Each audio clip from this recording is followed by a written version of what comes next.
Maka orang yang beriman, dia tidak akan berpaling dari Allah. Dia akan berkata, Ashku bathi wa huzni ilallah. Aku mengadu rasa sedihku, rasa piluku kepada Allah subhanahu wa ta'ala. Ini tempat dia mengadu pertama kali, karena Allah yang paling sayang dengan kita. Allah yang paling merahim kepada kita. Istri kita, suami kita, orang yang mencintai kita, mereka tidak mencintai kita seperti cintanya Allah kepada kita. Apalagi bukan orang, bukan siapa kita, teman saja. Kemudian dijadikan curhat, belum tentu dia sayang dengan kita. Kalaupun seandainya dia sayang dengan kita, dia nggak mampu berbuat apa-apa. Yang ada membuat dia sedih. Betul nggak Bapak dan Ibu-Ibu? Kita cerita dengan teman kita, dengan sahabat kita masalah kita, yang kita yakin dia akan sayang dengan kita, dia akan peduli dengan kita. Kemudian dia mendengar membuat dia sedih, tapi dia nggak punya solusi untuk kita. Allah Rabbul Alamin menawarkan dirinya kepada kita. Wa idza sa'alaka ibadi anni fa inni qarib ujibu da'watad da'i idza da'an falyastajibu li wal yu'minu bi la'allahum yarshudun. Ketika hambaku bertanya kepada dirimu wahai Muhammad tentang diriku, katakanlah sesungguhnya aku dekat, ya aku mengabulkan doa-doa orang-orang yang meminta kepadaku. Dan juga dalam hadis qudsi Allah mengatakan, siapa orang yang berdoa, siapa orang yang meminta, aku akan berikan apa yang mereka minta. Allah yang maha perkasa, yang maha kuat, yang maha rahim, yang maha rahmat, yang maha baik, menawarkan kepada kita solusi dalam hidup kita. Tapi justru yang kita jadikan tempat kita bergantung manusia. Sungguh bodoh kita, sungguh lalai hati ini. Bahas lebih kasarnya lagi, mau sungguh dungu kita. Allah tawarkan diri, tapi kita lupa dengan Allah. Maka orang beriman, saya tegaskan kembali, segala sesuatu permasalahan, yang pertama kali dia kembali adalah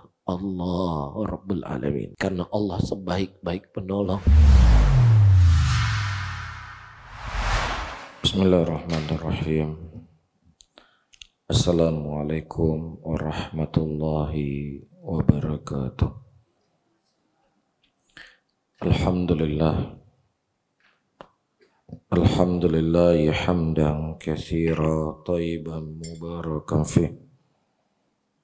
Mubarakan alaih. Kama yuhibbu rabbuna wa yarda. Wa usalli wa usallim ala nabiyina al-karim Muhammadin wa ala alihi wa ashabihi wa man tabi'ahum bi ihsanin ila yaumiddin. Saudara-saudaraku kaum muslimin dan kaum muslimat rahimani wa rahimakumullah. Rasulullah sallallahu alaihi wasallam menyebutkan dalam sebuah hadisnya, idza aradallahu azza wa jalla bi 'abdin khairan asalahu. Kalau seandainya Allah menginginkan kebaikan kepada seorang hamba, Allah akan asalahu. Kemudian para sahabat Rasulullah sallallahu alaihi wasallam bertanya, ya Rasulullah, wa ma asalahu? Apa maksud asalahu tersebut? Kemudian kata Nabi sallallahu alaihi wasallam, yaftahullahu azza wa jalla lahu amalan salihan qabla mautihi thumma yaqbidahu alaih. Allah subhanahu wa ta'ala akan membuka kepadanya pintu untuk dia beramal soleh sebelum dia meninggal, dan kemudian Allah mencabut nyawanya. Kita menyadari bahwasannya kematian itu bisa ditang kapan saja. Kematian tidak mengenal yang tua dan yang muda. Kematian tidak ada tanda dia sakit ataukah tidak sakit. Banyak orang yang dia menjaga orang sakit, justru dia lebih dahulu meninggal daripada si sakit. Banyak orang yang sudah tua, justru yang muda lebih duluan lewat. Sehingga dengan hadis ini memberikan kepada kita sebuah bimbingan agar seseorang bisa selalu istiqomah dengan kebaikan. Ya, ketika seseorang yang tadinya dia melakukan kebaikan, yang kemudian dia berhenti berbuat kebaikan, ini juga sesuatu yang perlu kita khawatirkan. Mafhum mukhalafah, kebalikan dari hadis ini, ketika seseorang tidak diinginkan kebaikan oleh Allah, Allah subhanahu wa ta'ala akan menggiring dia berbuat dosa, berbuat maksiat sebelum matinya, dan kemudian Allah mencabut nyawanya. Sehingga kita berharap dan memohon kepada Allah Subhanahu wa taala dengan duduknya kita di majelis ilmu, memberikan sebagian waktu yang Allah lapangkan kepada kita untuk mendengar ayat-ayat Al-Qur'an, mendengarkan hadis-hadis Rasulullah sallallahu alaihi wasallam, membersihkan hati dan jiwa kita. Ya, mudah-mudahan ini petanda seseorang itu diinginkan kebaikan oleh Allah Rabbul Alamin. Para hadirin dan hadirat yang dimuliakan oleh Allah, pada pagi menjelang siang hari ini kita akan membahas sebuah tema dan sebuah permasalahan yang cukup penting. Ya, walaupun permasalahan ini sebenarnya adalah permasalahan yang sudah berulang-ulang, namun walaupun dia adalah masalah yang berulang-ulang, harus tetap diulang-ulang kembali.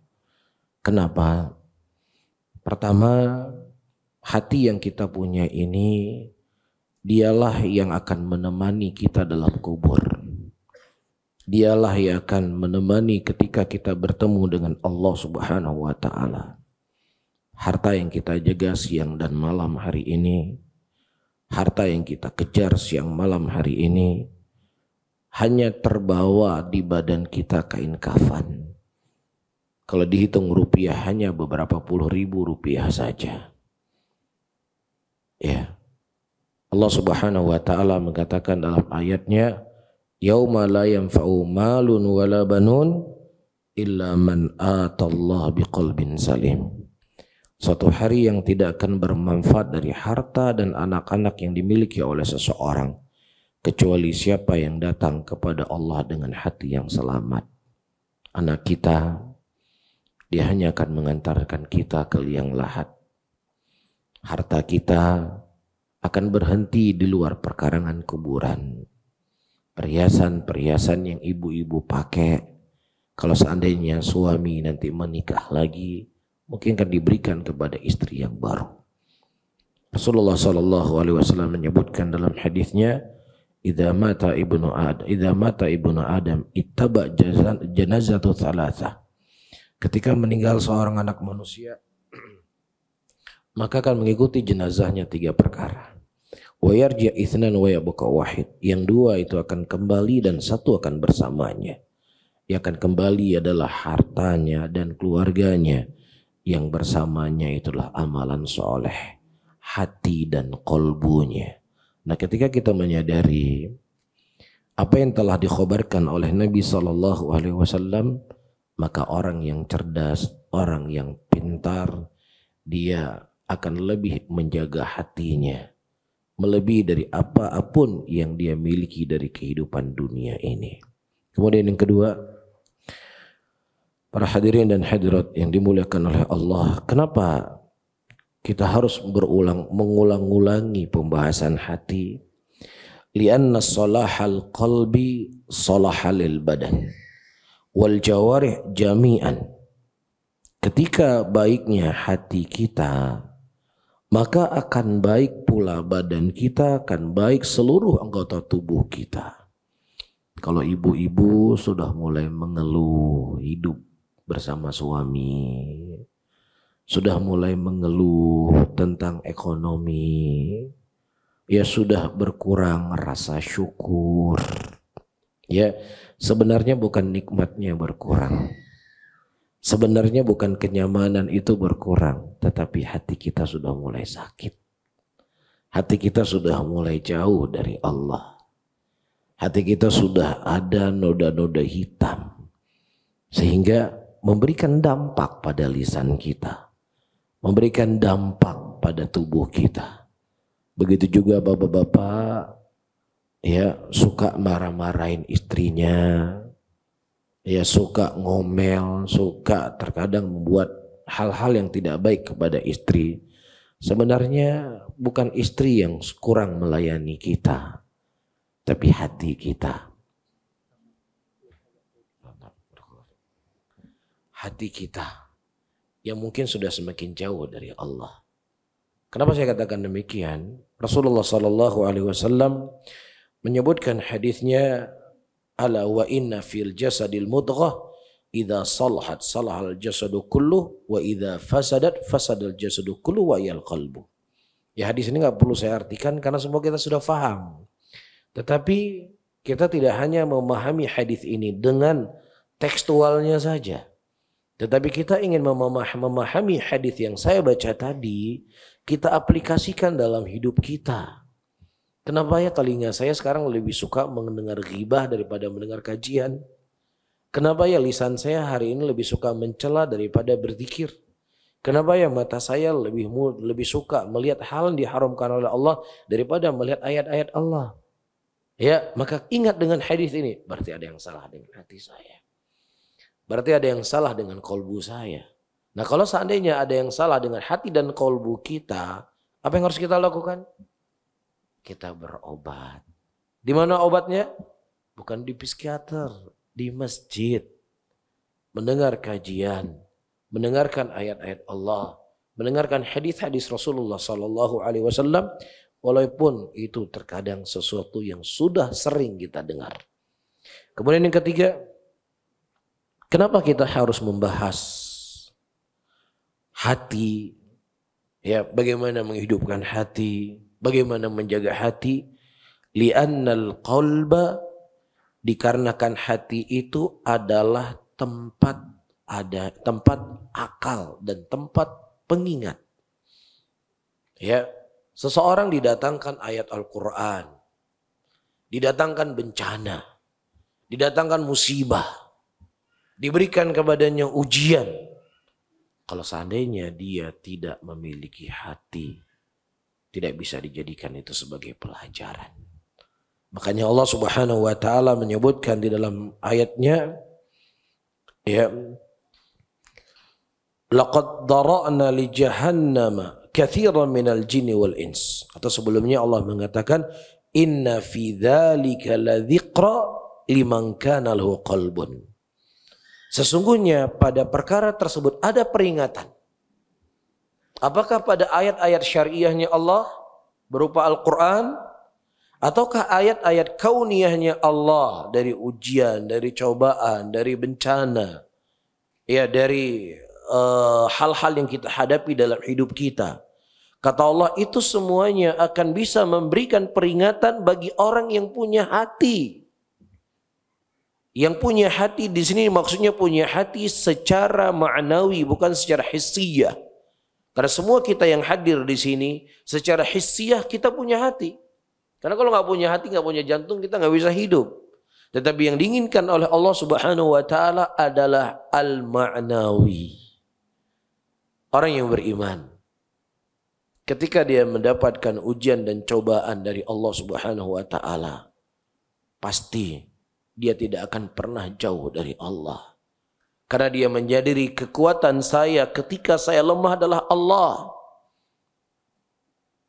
6. Tempat saya bergantung ketika saya mendapatkan ujian adalah Allah.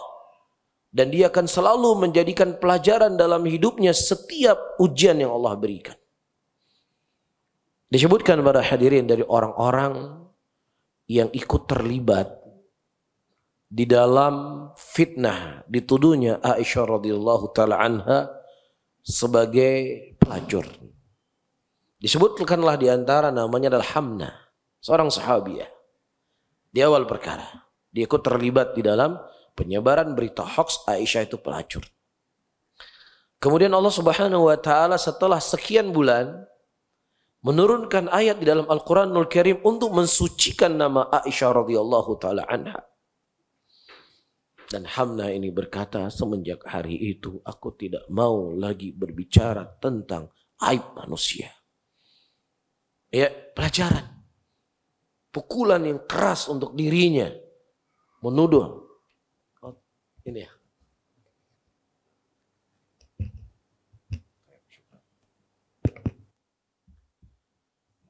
Pukulan keras buat beliau. Ya, sehingga dia tidak mau lagi berurusan dengan isu-isu yang berketerkaitan dengan kepribadian seorang manusia. Ini pelajaran seorang mukmin. Seorang mukmin tidak akan pernah terjatuh di lubang yang sama. Seorang mukmin selalu akan menjadi pelajaran yang dia dapatkan dalam kehidupannya untuk menjadi lebih baik ke depan. Begitu juga diceritakan dari Usama bin Zaid. Ketika dalam sebuah peperangan beliau membunuh seseorang yang sudah mengucapkan la ilaha illallah. Ya, dan kemudian dilaporkan kepada Rasulullah sallallahu alaihi wasallam dan Rasulullah bertanya kepadanya, "Kenapa engkau membunuhnya?" "Aku membunuhnya ya Rasulullah karena dia takut dengan pedangku, makanya dia mengucapkan la ilaha illallah." Kemudian Rasulullah berkata kepadanya, "Apakah engkau membuka hatinya sehingga engkau tahu dia mengucapkan la ilaha illallah karena takut dengan pedangmu?" Syahidnya, setelah kejadian itu, setiap fitnah yang terjadi yang berurusan dengan darah manusia, beliau tidak mau terlibat. Begitulah seorang muslim. Akan selalu menjadi peringatan setiap kejadian-kejadian dalam hidupnya. Inna fi dzalika ladzikra liman kana lahu qalbun. Itu semuanya akan menjadi peringatan bagi orang yang mereka mempunyai hati. Tapi orang yang nggak punya hati, hari ini dicoba oleh Allah, hari ini diuji oleh Allah, hari ini dinampakkan oleh Allah ayat-ayatnya. Seminggu ke depan buat lagi. Tidak pernah dia mengambil pelajaran. Padahal Allah Subhanahu wa taala menyebutkan dalam ayatnya, "Wa ma nursilu bil ayati illa takhwifa." Tidaklah kami mendatangkan ayat-ayat kami kecuali untuk menakut-nakuti manusia. Nah, disinilah ibu-ibu, bapak-bapak dan teman-teman semuanya, kira-kira hati kita di hati yang mana ini? Ya, apakah hati yang lalai dari setiap peringatan-peringatan yang Allah datangkan kepada kita? Atau hati kita lah hati-hati yang selalu bisa mengambil pelajaran dari peringatan dan ujian yang Allah berikan. Baik, kemudian selanjutnya, kenapa kita harus membahas masalah hati berulang-ulang? Karena hati adalah tempat di mana Allah Subhanahu wa taala melihat kita. Allah tidak melihat outfitnya kita. Allah nggak melihat apa merek skincare-nya ibu-ibu. Allah nggak melihat ya tasnya dan lain sebagainya. Yang Allah lihat bagaimana hatinya kita, bagaimana amalan kita. Rasulullah sallallahu alaihi wasallam menyebutkan dalam hadis yang diriwayatkan oleh Imam Muslim, "Innallaha la yanduru ila ajsamikum wala suwarikum walakin yanduru ila qulubikum wa a'malikum." Sesungguhnya Allah Subhanahu wa taala itu tidak melihat rupa-rupanya kalian, fisiknya kalian dan bentuknya kalian. Akan tetapi yang Allah Subhanahu wa taala lihat adalah hati dan amalan kalian. Kalau kita mau jujur, ibu-ibu dan bapak-bapak, teman-teman semuanya, kita lebih fokus kepada sesuatu yang dipandang oleh manusia atau sesuatu yang dipandang oleh Allah. Ya, kalau kita mau jujur, ada seorang ibu-ibu, kok matanya, kok sekarang wajahnya ada bintik-bintik hitam ya? Kok sepertinya banyak komedo. Itu gak menunggu besok, nanti sore langsung ke dokter kulit. Ya, tapi ketika ditanya, kok sudah sekian hari ya gak ikut kajian? Berapa kali diundang sama Bu Mirna kok gak hadir-hadir? Itulah sibuk saya. Gak ada, saya besok datang. Enggak. Padahal hadirnya dia di pengajian akan membersihkan hatinya, mensucikan jiwanya, yang kemudian disitulah Allah akan melihat kita itu baik atau tidak baik. Jadi kalau memang kita mau jujur, kita lebih fokus dengan pandangan manusia. Kita lebih fokus dengan respon manusia dari fisiknya kita. Sementara kita tidak peduli kepada zat yang memberikan rezeki kepada kita siang dan malam.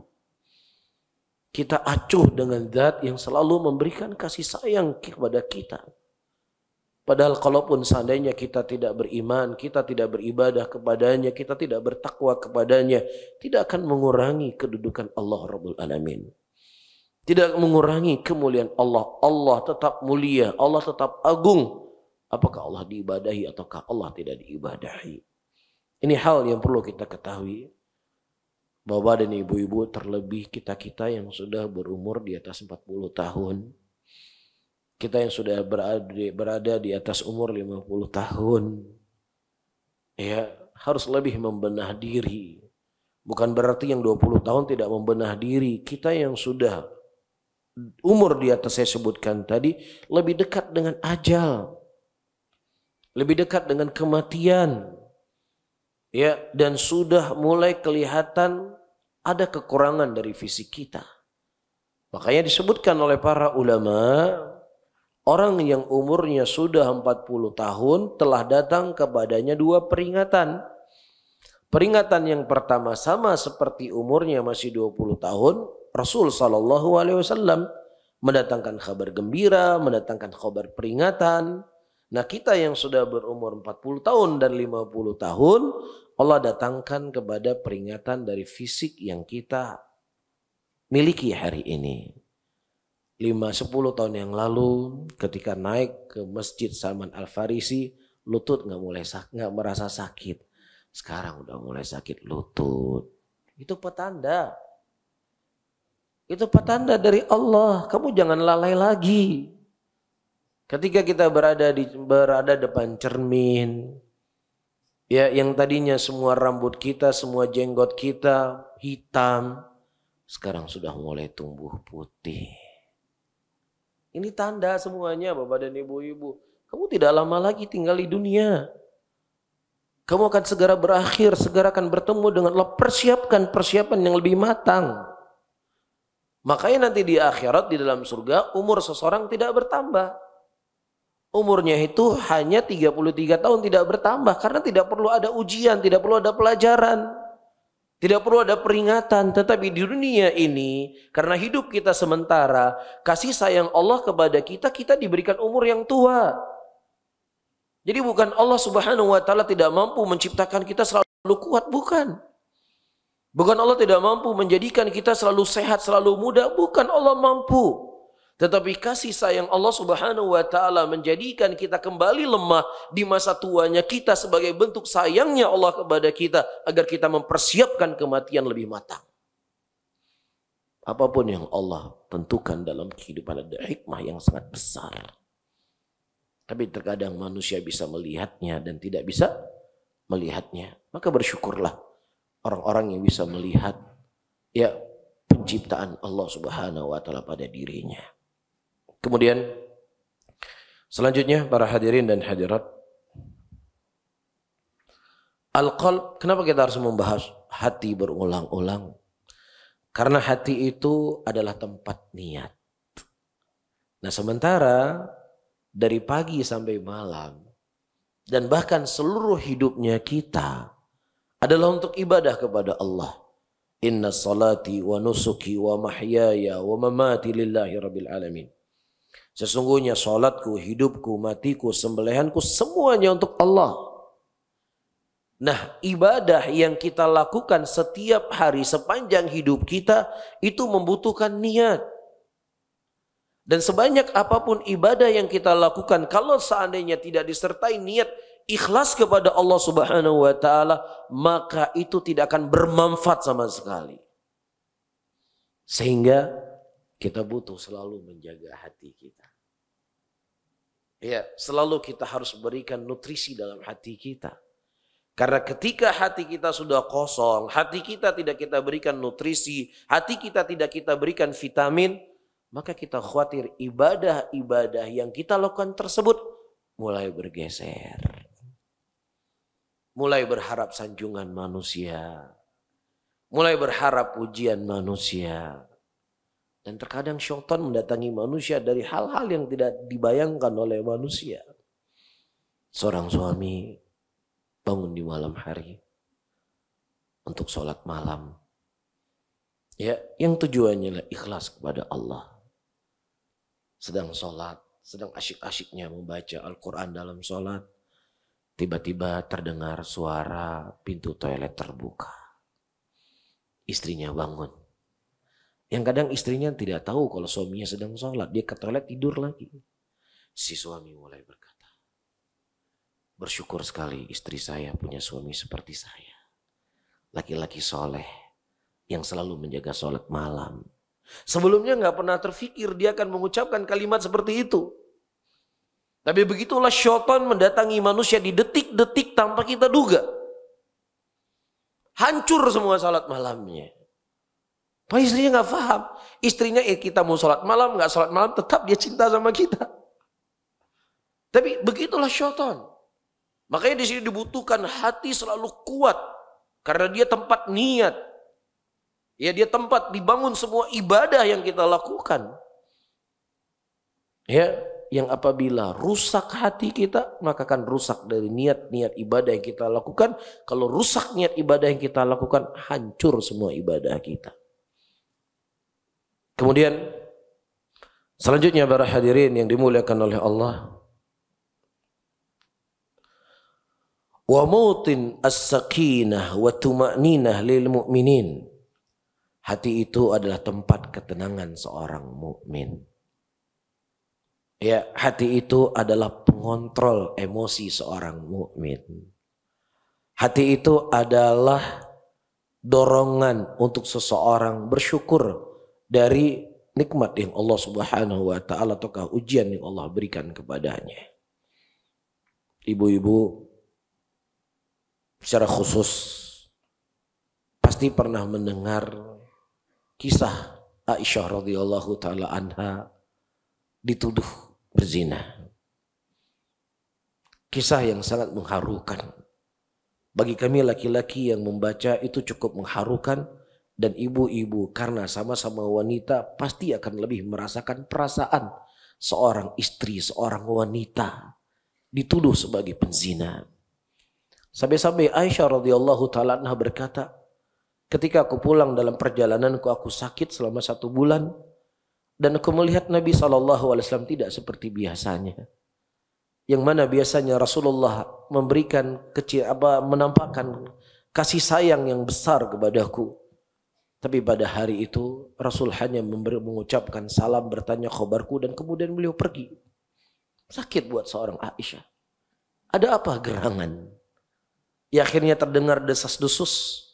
Beliau dituduh sebagai penzina. Beliau mengatakan subhanallah. Beliau wanita yang suci, wanita yang mulia, wanita yang menjaga dirinya, dituduh berzina. Akhirnya dia berkata, ya Rasulullah, kalau seandainya engkau memberikan izin kepadaku, aku ingin pulang ke rumah orang tuaku. Aisyah ingin bertanya kepada ibunya, apakah berita ini benar beliau dituduh sebagai penzina? Kemudian setelah beliau bertemu dengan ayahnya, bertemu dengan ibunya, dan Nabi juga menghampiri Aisyah, dan Nabi tidak duduk dekat Aisyah. Setiap Nabi mendatangi rumah Aisyah, Nabi tidak duduk dekat Aisyah.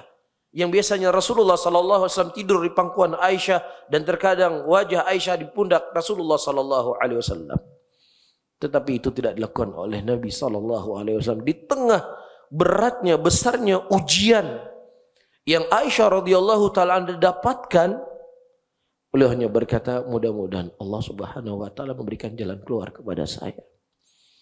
Mudah-mudahan Allah akan mendatangkan mimpi kepada Nabi sallallahu alaihi wasallam membersihkan saya. Ini sebuah ketenangan. Ini sebuah sikap yang sangat bijak dari seorang wanita yang umur Aisyah pada waktu itu mungkin umurnya anak ibu-ibu. Tapi Masya Allah ketenangan beliau ini yang luar biasa.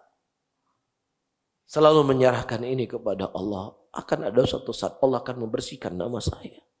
Kapan? Allah yang tahu. Ya, bukan di hari itu nama Aisyah disucikan oleh Allah setelah sekian bulan. Ya, dan Aisyah membuktikan iman beliau selama ini, ilmu yang beliau tuntut selama ini, bimbingan yang beliau dapatkan selama ini berefek ya ketika beliau diuji oleh Allah. Dan itulah inti dari ilmu, ibu-ibu dan bapak-bapak. Ya, kita kan misalnya selama ini alhamdulillah belum ada ujian, rajin, belajar, terus dan seterusnya.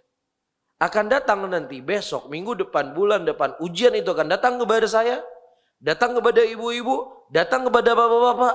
Nah, bagaimana sikap kita? Itu memberikan bukti selama ini kita belajar benar atau nggak benar. Jadi kalau selama ini kita belajar tidak benar, berefek nanti setelah kita diuji oleh Allah. Apakah kita masih menjadi hamba Allah atau kita sudah berkeluh kesah kepada Allah Subhanahu wa taala. Dan itu dari Inti ilmu yang kita belajar, kita pupuk, kita pupuk, kita pupuk. Iman, ketika datang pukulan, kita bisa menahannya. Dari pukulan, ujian dan cobaan tadi. Jelas? Jadi makanya kata Syekh di sini, bahwasanya hati itu merupakan tempat ketenangan. Allah mengatakan dalam ayatnya, alladzina amanu wa tatma'innu qulubuhum bidzikrillah. Sesungguhnya orang-orang beriman itu akan menenangkan hati-hati mereka dengan berzikir kepada Allah, dan ketahuilah berzikir kepada Allah itu akan menenangkan hati. Tapi kalau kita galau, kita gelisah, kita stres ketika diuji oleh Allah, berarti ilmu yang kita tuntut selama ini hanya lewat kuping kanan, masuk kuping kanan, lewat kuping kiri, tidak masuk dalam hati. Tapi kalau ilmu itu terpatri dalam hati, sebesar apapun ujian dan cobaan yang dia dapatkan, pasti akan ada jalan keluar yang Allah berikan kepada saya. Saya menunggu jalan keluar tersebut. Apakah di dunia, apakah di akhirat. Allah tidak ingin mendolimi saya. Allah tidak ingin memberikan kejelekan kepada saya, karena Allah punya sifat yang maha pengasih, lagi maha penyayang, dan ini bentuk kasih sayang Allah kepada saya. Mungkin banyak dosa saya yang belum terampuni, mudah-mudahan terampuni dengan ujian ini. Itulah sifat seorang muslim dan seorang muslimah. Kemudian selanjutnya, para hadirin dan hadirat yang dimuliakan oleh Allah, perkara yang kedua yang bersangkut paut dengan hati. Para ulama mengatakan hati itu ada 4 jenis. Taib. Nah, kira-kira di antara 4 jenis hati ini, kita di hati yang mana? Yang pertama, al-qalbul mayyit. Hati yang mati. Secara his, hatinya masih berdenyut. Tetapi secara maknawi dia mati. Hati yang bagaimana ini? Huwal khali minal imani billahi wa tauhidih. Hati yang mati adalah hati yang kosong dari iman kepada Allah Subhanahu wa taala, dan hati yang kosong dari tauhid. Wa huwal qalbul kafiri al-munafiqi alladhi ghallaful kibr wa taqarr wasaful bil Qur'an bi awsafin adidah. Dialah hatinya orang kafir, hatinya orang munafik yang mengunci hati mereka tersebut dengan kesombongan dan keangkuhan. Bapak dan ibu-ibu dan teman-teman semuanya, ketika kita mendengar hati kafir ini, wah, itu bukan hati saya. Yaitu orang kafir, bukan orang Islam. Alhamdulillah. Allah Subhanahu wa taala memberikan nikmat kepada kita menjadi seorang muslim. Tetapi ingat, kita belum sukses menjadi seorang muslim sampai kita mengucapkan la ilaha illallah sebelum kita mati. Kalau seandainya kalimat itu belum menjadi penutup kematian kita, maka bisa saja seseorang yang tadinya beriman, dia bisa jatuh dalam kekufuran. Rasulullah SAW menyebutkan dalam hadisnya, badiru bil a'mali fitanan kakaqta'il lailil mudlim yusbihu rajulun mu'minan wa yumsi bihi kafiran.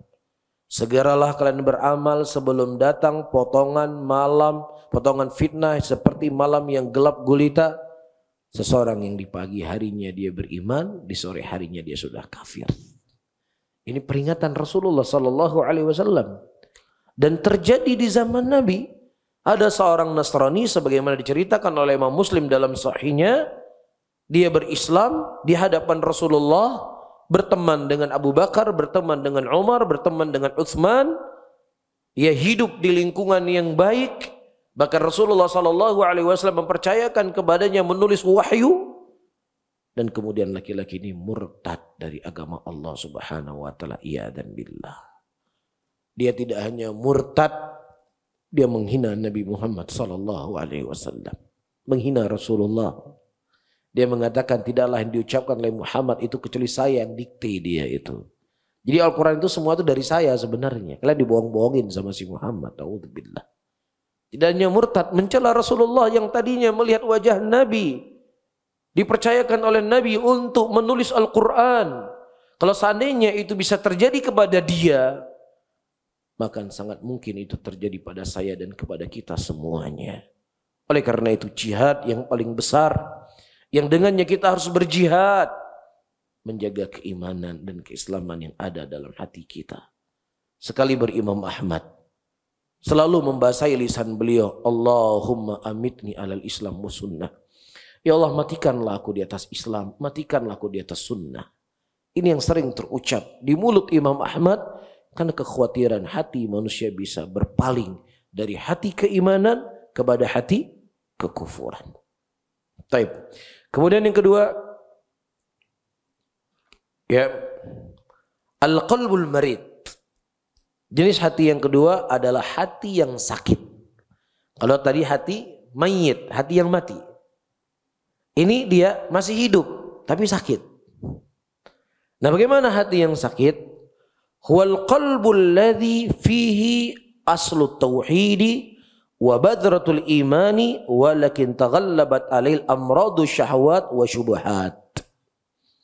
Hati yang sakit adalah hati yang itu atau hati yang dia memiliki asal dari ketauhidan dan ada buah dari keimanan, namun terkadang syubhat dan syahwatnya itu lebih mendominasi dirinya. Fatajiduhu mustajiban lidawa'ihima minal bid'ati wal fusuqi wasyahawati al muharrama wal fitan min amradil qalbi minal haqd wal hasad wal kibr wal bughd wal salah was salihin wal munkar. Dia kita dapatkan orang-orang yang punya penyakit hati ini, dia selalu menyambut seruan-seruan kepada kejelekan, berbuat bid'ah, ya, berbuat kefasikan, mengikuti syahwatnya, ia terjerumus ke dalam fitnah dan hal-hal yang lainnya dari penyakit-penyakit hati berupa hakat, ya, hasad, dengki, iri, sombong, ya, dan benci kepada kebaikan dan benci kepada orang-orang saleh. Ya, dia masih dianggap beriman, tapi penyakit hatinya itulah yang mendorong dia terjatuh kepada hal-hal yang diharamkan oleh Allah Subhanahu wa taala. Dan walaupun dia memiliki asal tauhid seperti yang kita singgung tadi, ini dia ibaratnya sudah berada di pinggir jurang. Ya, seseorang ketika dia sudah bermudah-mudahan berbuat maksiat, walaupun itu bukan kekufuran, walaupun itu bukan kesyirikan, para ulama mengatakan dosa itu adalah kantor pos menuju kekufuran. Ya, ketika dia sudah bermudah-mudahan dengan dosa besar, maka dia akan digiring untuk bermudah-mudahan berbuat kekufuran dan kesyirikan kepada Allah Subhanahu wa taala. Maka kita harus berlindung dari jenis hati yang seperti ini. Ya, nah kita bisa menilai diri kita, kira-kira hati kita sakit nggak sekarang? Mudah nggak diajak berbuat dosa? Mudah nggak diajak berbuat maksiat? Mudah nggak diajak untuk berbuat kemungkaran? Ada hasad nggak dalam hati kita? Ada iri nggak dalam hati kita? Ada dengki nggak dalam hati kita? Ya, yang mungkin kalau seandainya secara zahir, secara fisik kita nggak minum khamar, naudzubillah, kita nggak berzina, nggak membunuh, nggak berjudi, ya mungkin kita bisa selamat dari penyakit-penyakit yang seperti ini. Namun apakah kita bisa selamat dari penyakit iri? Kita bisa selamat dari penyakit dengki? Kita bisa selamat dari penyakit hasad? Kita bisa selamat dari penyakit ghibah? Kita bisa selamat dari penyakit namimah? Kita bisa selamat dari penyakit ingin tahu semua urusan manusia. Semua urusan manusia ingin ditahu sama dia. Semua ingin tahu. Si fulan begini, kenapa ya si fulan cari khobar? Si fulan dengan si fulan sedang begini, kenapa dia cari khobar lagi? Sibuk dia mencari akhbar manusia. Ya, dan sebagaimana disebutkan, seseorang ketika dia disibukkan dengan sesuatu, maka dia akan mendapatkan sesuatu yang dia sibukkan tersebut.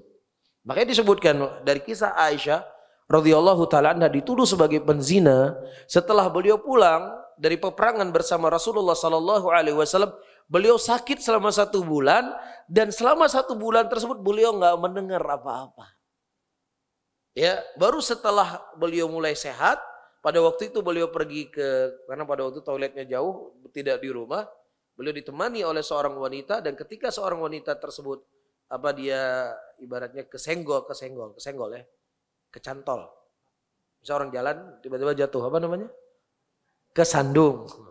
Ketika dia kesandung, dia berkata celaka Mistah. Dia berkata apa? Celaka Mistah. Kemudian Aisyah bertanya, kenapa engkau mencela orang yang ikut perang Badar? Karena Mistah ini salah satu sahabat yang ikut terlibat menyebarkan berita hoax tentang Aisyah radhiyallahu taala anha. Kemudian wanita ini bertanya, engkau tidak mendengar kabar? Kabar apa? Kata Aisyah. Selama 1 bulan loh. Kabar kalau engkau dituduh telah berbuat zina. Subhanallah, kata Aisyah. Akhirnya dia minta izin pergi ke tempat ibu dan bapaknya. Ya, nah kita, para hadirin dan hadirat, kalau ditanya sama saya dan kita semuanya, kira-kira hari ini ada berapa faidah ilmu yang kita sudah dapat? Kira-kira hari ini ada berapa tafsir yang telah kita ketahui? Oh belum, nanti insya Allah kajian jam 9. Tapi kalau berita viral, wah ada berita viral ini. Dari mulai viralnya pemain bola, dari artis cerai, artis nikah lagi, dari kasus yang ada di kampung, kasus di tetangga, semuanya dia tahu. Kenapa? Karena itu yang dia cari. Itu yang menjadi himmahnya dia, itu yang menjadi konsennya dia, maka itu dia dapat. Nah Aisyah radhiyallahu taala anha bukan orang pengikut isu, bukan pengikut gosip, beliau nggak dengar apa-apa. Karena beliau sibuk dengan kebaikan. Ini sesuatu ibu-ibu bapak-bapak. Nggak bisa kita ingkari, oh enggak kok saya datang sendiri. Ya karena memang itulah yang menjadi keseriusannya kita, keseharian kita. Jadi kita semua berita-berita viral tahu semuanya. Ya, tapi faedah ilmu yang itu akan memberikan ketenangan dalam hati kita, kenyamanan dalam hidup kita. Kadang kita nggak pernah tahu. Iya, yang sudah kita dengar pun lupa. Tapi berita-berita isu viral, Masya Allah detail dia bisa menjelaskannya. Kenapa dia bisa detail menjelaskannya? Memang dia baca terus. Ini satu, 2, 3. Dia kumpulin semua data. Maka dia jadi pinter. Iya, seharusnya kalau dia juga serius mengikuti berita viral isu tadi, ya dan seriuskan kepada ilmu, insya Allah dia akan lebih diberi keberkahan oleh Allah. Akan lebih mudah dia memahami ini begini, ini begini, ini begini, ini begini. Ya, jadi kalau kita mau berbicarakan jadi merendah sekali dengan namanya ilmu. Semangatlah engkau menuntut ilmu seperti semangatnya engkau mencari berita viral. Kan jadi terlalu hina ilmu tersebut. Namun inilah kondisi dan keadaan para hadirin dan hadirat ini dimuliakan oleh Allah Subhanahu wa taala. Baik, ini karena kembali hati kita sedang sakit. Yang ketiga. Yang pertama apa tadi? Hati yang pertama apa? Hati yang mati. Yang kedua hati yang sakit. Yang ketiga al-qalbu al-mutaqallab. Hati yang suka berubah-ubah. Suka berbolak-balik. Wa huwal qalbu alladhi fi nida'ain wa quwatain wa dafi'ain nida'ul iman wa quwatud din. Yaitu hati yang dia memiliki 2 panggilan, 2 kekuatan, yang 2 seruan. 1 seruan kepada iman, ya, dan 1 seruan kepada dosa, kepada maksiat. Nah, hati yang mana ini kira-kira? Ya, ketika dia berteman dengan orang baik, mulai semangat lagi. Ketika dia berteman dengan orang yang jelek, mulai futur lagi. Ya, nah ketika kita menyadari hati kita ini cepat terbolak-balik para hadirin dan hadirat yang dimuliakan oleh Allah, maka disitulah kita harus menentukan sikap. Ya, kenapa kita harus menentukan sikap? Karena inilah bekal yang akan kita bawa untuk bertemu dengan Allah seperti yang sudah kita bahas di awal. Ya, inilah yang akan menjadi sorotan Allah dalam kehidupan kita. maka dia akan meninggalkan sesuatu itu karena Allah Subhanahu wa taala. Man taraka lillahi syai'an awadallahu khairan minhu. Barang siapa yang seseorang diinginkan kebaikan oleh Allah, barang siapa dia meninggalkan sesuatu karena Allah, maka Allah akan ganti dia kepada yang lebih baik. Makanya dalam sebuah hadis Rasulullah sallallahu alaihi wasallam menyebutkan para hadirin dan hadirat yang dimuliakan oleh Allah, tadi disebutkan dalam qaul, wallahu yuridu ayyatuba alaikum wa yuridu alladhina yattabi'una syahwat ayyumillu mailan 'azima. Ya Allah Subhanahu wa taala menginginkan untuk memberikan taubat kepada kalian. Dan Allah Subhanahu wa taala menginginkan wa yuridu, dan ada di antara mereka yang mengikuti dari syahwat, ya syubhat dan kedosa dan maksiat. Jadi tergantung. Kita bisa melihat ini seperti muqaddimah yang saya sebutkan di awal, ketika Allah Subhanahu wa taala menginginkan kebaikan kepada seorang hamba, Allah akan berikan kepadanya asal. Apa itu asal kita sebutkan tadi? Allah Subhanahu wa taala akan memudahkan dia berbuat ketaatan sebelum Allah mencabut nyawanya. Taib. Nah, disinilah para hadirin dan hadirat, seperti saya sebutkan tadi, kita harus menentukan sikap. Ya, kita harus mengambil keputusan yang terbaik dan untuk kebaikan kita, agar hati kita tidak selalu condong kepada hal-hal yang jelek. Jangankan orang seperti kita. Hadis yang sudah cukup sering kita dengar ketika sebagian sahabat Rasulullah sallallahu alaihi wasallam hadir di majelis Rasul. Ketika Rasulullah menceritakan tentang surga, seakan-akan surga ada di depan mereka. Ketika Rasulullah menceritakan tentang neraka, seakan-akan neraka ada di depan mereka. Namun ketika mereka bertemu dengan istri dan anak-anak mereka, lupa seluruh apa yang diingatkan oleh Allah Subhanahu wa taala. Akhirnya mereka kembali bertemu dengan Rasulullah. Ya Rasulullah, kami telah berbuat kenifakan ya Rasulullah. Di depan engkau kami begini ya Rasulullah, adapun di belakang engkau kami sudah lain ya Rasulullah.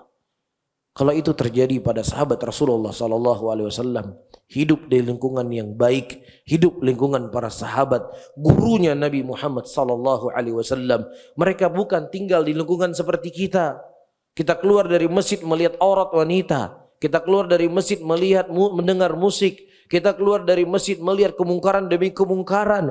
Para sahabat tidak melihat kemungkaran, tidak mendengar kemungkaran. Gurunya pun Nabi SAW, yang mana Rasulullah ketika memberikan nasihat, karena datang dari seorang Nabi, pasti menghujam ke dalam hati mereka. Namun itu pun bisa membuat mereka lupa, padahal mereka nggak buat dosa, mereka nggak membuat maksiat. Ya, begitulah perubahan hati tadi. Nah, ketika kita menyadari hati itu begitu cepat berubah, maka carilah jalan-jalan yang akan menyuburkan hati setiap saat. Kemudian selanjutnya, para hadirin yang dimuliakan oleh Allah, al-qalbul hayy, hati yang hidup. Ya, bagaimana hati yang hidup? Huwal qalbus salimu al-hayyus sahihu al-mu'afa min amradil qulub. 6. Dia adalah hati yang selamat. Ya, dia hati yang hidup, yang sehat, yang selamat dari penyakit-penyakit hati. Yang mana dia selamat dari penyakit-penyakit syubhat, yang dia selamat dari penyakit-penyakit syahwat, dengan tauhid yang suci, dengan iman yang mendalam, dengan ubudiyah yang dilakukan kepada Allah, maka Allah Subhanahu wa taala akan menyinari hatinya dengan keimanan. Allah Subhanahu wa taala akan menghidupkan dia dengan takwa. Ya, Allah Subhanahu wa taala akan memberikan kepadanya cahaya kecintaan dan khusyuk, ikhlas, dan kembali kepada Allah Subhanahu wa taala. Semua permasalahan hidupnya akan selesai ketika dia kembali kepada Allah. Semua permasalahan hidupnya akan selesai ketika dia ruku dan sujud kepada Allah Subhanahu wa taala. Sebagaimana disebutkan di dalam Sunan Tirmidzi, Rasulullah sallallahu alaihi wasallam Setiap ada permasalahan dalam hidup beliau, kemudian beliau akan sholat 2 rakaat untuk menyelesaikan permasalahan tersebut. Dan ini dibangun dari firman Allah Subhanahu wa taala, "Wasta'inu bis-sabri was-shalah." Minta tolonglah kalian kepada Allah dengan sholat dan kesabaran. Makanya disebutkan dalam sebuah kisah kepada ibu dimuliakan oleh Allah, Khubayb radhiyallahu taala anhu di awal Islam di fase Mekah, ketika orang-orang musyrikin sangat gencar untuk membuat penindasan kepada umat Islam, dan di antara yang mereka tindas adalah Khubayb. Akhirnya Khubayb ditangkap, ya, dan kemudian musyrikin mereka berkumpul mengelilingi Khubayb. Ada di antara mereka sudah mulai bersorak, bunuh dia, bunuh dia, bunuh dia. Dalam keadaan beliau diikat. Tapi subhanallah, Khubayb radhiyallahu taala anhu hanya meminta satu permintaan. Izinkan saya untuk sholat 2 rakaat. Ya, ini mau dibunuh ini. Mau dibunuh, dikelilingi oleh orang yang sangat banyak bersorak-sorak disuruh bunuh. Tenang sekali. Izinkan saya sholat 2 rakaat. Kemudian Khubayb radhiyallahu taala sholat 2 rakaat. Dan beliau berkata, kalau seandainya aku tidak khawatirkan, ya kalian menganggap aku takut mati mau kalian bunuh, aku akan panjang sholatku. Tapi karena itu aku khawatirkan, ya sudah saya pendekkan sholatku, saya nggak takut. Karena ada ketenangan dalam hatinya. Ada pegangan erat dalam kehidupannya. Itu silahnya beliau, hubungan beliau dengan Allah Rabbul Alamin. Al-Imam Ibnul Qayyim rahimahullahu ta'ala menyebutkan kekuatan seseorang itu tergantung kepada apa yang dia berpegang dengannya. Kalau seandainya seseorang dia berpegang kepada makhluk, bergantung kepada makhluk, maka kekuatannya sebatas apa yang dia gantungkan. Tapi kalau dia bergantung kepada Allah yang maha kuat, yang maha perkasa, yang maha rahim, yang maha rahmat, maka sebesar itu kekuatan yang dia punya. Maka orang yang beriman, dia tidak akan berpaling dari Allah. Dia akan berkata, Ashku bathi wa huzni ilallah. Aku mengadu rasa sedihku, rasa piluku kepada Allah Subhanahu wa ta'ala. Ini tempat dia mengadu pertama kali karena Allah yang paling sayang dengan kita. Allah yang paling merahim kepada kita. Istri kita, suami kita, orang yang mencintai kita, mereka tidak mencintai kita seperti cintanya Allah kepada kita. Apalagi bukan siapa kita, teman saja. Kemudian dijadikan curhat, belum tentu dia sayang dengan kita. Kalaupun seandainya dia sayang dengan kita, dia nggak mampu berbuat apa-apa. Yang ada membuat dia sedih. Betul nggak Bapak dan Ibu-Ibu? Kita cerita dengan teman kita, dengan sahabat kita masalah kita. Yang kita yakin dia akan sayang dengan kita. Dia akan peduli dengan kita. Kemudian dia mendengar membuat dia sedih, tapi dia nggak punya solusi untuk kita. Allah Rabbul Alamin menawarkan dirinya kepada kita. Wa idza sa'alaka ibadi anni fa inni qarib ujibu da'watad da'i idza da'an falyastajibu li wal yu'minu bi la'allahum yarshudun. Ketika hambaku bertanya kepada dirimu wahai Muhammad tentang diriku, katakanlah sesungguhnya aku dekat. Ya, aku mengabulkan doa-doa orang-orang yang meminta kepadaku. Dan juga dalam hadis qudsi Allah mengatakan, siapa orang yang berdoa, siapa orang yang meminta, aku akan berikan apa yang mereka minta. Allah yang maha perkasa, yang maha kuat, yang maha rahim, yang maha rahmat, yang maha baik menawarkan kepada kita solusi dalam hidup kita. Tapi justru yang kita jadikan tempat kita bergantung manusia. Sungguh bodoh kita. Sungguh lalai hati ini. Ya, bahas lebih kasarnya lagi mau selalu dungu kita. Allah tawarkan diri, tapi kita lupa dengan Allah. Maka orang beriman, saya tegaskan kembali, segala sesuatu permasalahan, yang pertama kali dia kembali adalah Allah Rabbul Alamin. Karena Allah sebaik-baik penolong. Aisyah radhiyallahu taala anha, ketika beliau bertemu dengan Rasulullah sallallahu alaihi wasallam, dan beliau berdialog dan berbicara dengan Rasulullah. Ya, Rasulullah berkata, wahai Aisyah, kalau seandainya engkau adalah wanita yang bersih dari tuan tersebut, maka Allah Subhanahu wa taala akan mensucikan engkau. Dan kalau seandainya engkau tidak bersih wahai Aisyah, maka segeralah bertaubat kepada Allah Subhanahu wa taala. Karena Nabi belum diturunkan wahyu pada waktu itu dan beliau belum memutuskan apapun. Aisyah radhiyallahu taala berkata kepada ibunya, wahai ibuku, apa yang kau komentari dari ucapan Nabi? Wahai ayahku, apa yang kau komentari dari ucapan Nabi? Abu Bakar dan ibunya Aisyah, beliau mengatakan, aku tidak bisa berkomentar apa-apa. Aku tidak bisa berkomentar apa-apa. Tapi engkau adalah anakku, aku tahu engkau baik, tapi aku nggak bisa berkomentar apa-apa. Kemudian Aisyah radhiyallahu taala anha berkata, hanya kepada Allah lah aku bergantung. Hanya kepada Allah aku memohon. Hanya kepada Allah aku berlindung. Hanya kepada Allah aku berharap kebaikan itu. Subhanallah. Ya, inilah hakikat kehidupan orang yang beriman. Dan inilah thamarah dari ilmu yang kita tuntut. Semakin tahu kita dengan ilmu agama, maka akan semakin erat kita menguatkan hubungan kita dengan Allah. Semakin lalai kita, semakin jauh kita dari Allah, maka kita akan semakin jauh pula bergantung kepada Allah dan semakin erat kita bergantung dengan yang namanya manusia. Baik. Kemudian para hadirin dan hadirat yang dimuliakan oleh Allah, kita sudah membahas dua perkara. Yang pertama, kenapa kita harus membahas masalah hati?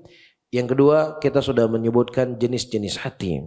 Nah, yang ketiga, kita juga ingin tahu tanda-tanda hati yang sakit. Apa saja tanda hati yang sakit?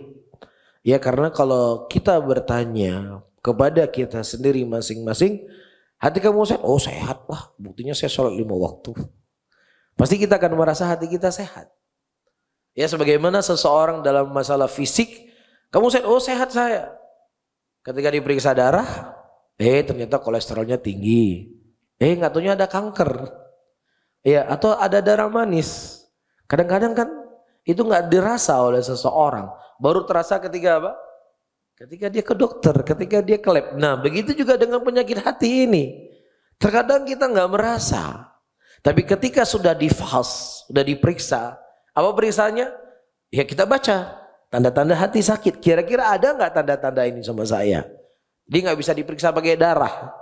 Diperiksa dari penjelasan para ulama, penerangan para ulama yang diambil dari Al-Quran dan Sunnah. Bagaimana sifat-sifat hati yang sakit tersebut? Jelas ya? Nah, disebutkan di sini ayyuhal hadirun wal hadirat yang dimuliakan oleh Allah. Yang pertama, hati yang sakit ya, adanya kenifakan di dalam hatinya. Adanya apa? Kenifakan. Wa huwa ayyubatina az-zayg wal fusuq wal kufur wa yadhhar al-iman wa salah lidawain iddah. An-nifaq yaitu seseorang dia menyembunyikan penyimpangan, kefasikan, kekafiran, dan dia menampakkan keimanan, kebaikan dengan tujuan-tujuan tertentu. Yang sebagaimana kita ketahui, nifaq itu dibagi menjadi dua. Ada yang namanya nifaq al-i'tiqadi, ada yang namanya nifaq al-amali. Nifaq al-i'tiqadi adalah nifaq yang dimana itu mengeluarkan seseorang dari Islam. Adapun nifaq al-amali adalah nifaq yang tidak mengeluarkan seseorang dari Islam.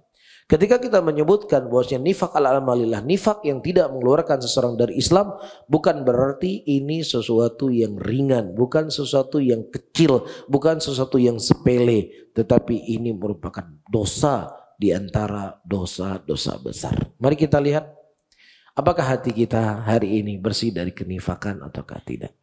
Apakah saya dan antum semuanya kita bebas dari penyakit nifaq amali ataukah tidak. Rasulullah sallallahu alaihi wasallam menyebutkan ayatul munafiqun thalatha. Tanda-tanda munafik itu ada 3. Idza haddatsa kadzaba, ketika dia berbicara dia berbohong, ketika dia berjanji dia menyelisih janji, dan ketika dia diberikan amanah dia menyelisih amanahnya. Disebutkan dalam riwayat yang lainnya ketika khosama fajara.